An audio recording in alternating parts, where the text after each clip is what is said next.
નમસ્કાર, આપ જોઈ રહ્યા છો spark today news. Dabhoi ST વિભાગમાં છેલ્લા 31 વર્ષથી ફરજ બજાવતા વિજયભાઈ પટેલ વય નિવૃત્ત થતા તેઓનો વિદાય સમારોહ એસટી વિભાગ કર્મચારી મંડળ દ્વારા યોજવામાં આવ્યો, જેમાં મોટી સંખ્યામાં તેમના પરિવારજનો અને એસટી વિભાગના કર્મચારીઓ ઉપસ્થિત રહ્યા હતા. વિજયભાઈ પટેલ મિલનસાર સ્વભાવ સાથે નોકરી કરી વય નિવૃત્ત થયા.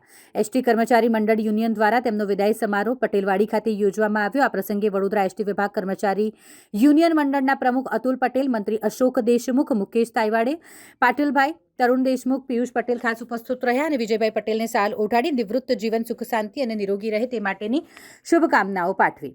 આ પ્રસંગે ડભોઈ એસટી વિભાગ કર્મચારી યુનિયન મંડળના તમામ સભ્યો હાજર રહ્યા અને તેમને શુભકામનાઓ પાઠવી હતી. વિજયભાઈ પટેલ 1994માં એસટીમાં ભરતી થયા અને તેમની એસટીની ફરજ નિષ્ઠાપૂર્વક બજાવેલી અને યુનિયનમાં પણ સક્રિય એવા આગેવાન રહેલા અને એમના પરિવારજન અને અમારું એસટી કર્મચારી યુનિયન પણ એમની સાથે અને રિટાયર થયા પછી 31/8/2025 રિટાયર થયા પછી પણ અમારું યુનિયન અને અમારી એનસી જનતા એમની સાથે છે અને એમનું નિવૃત્ત જીવન પ્રભુમય જાય એવી પ્રાર્થના.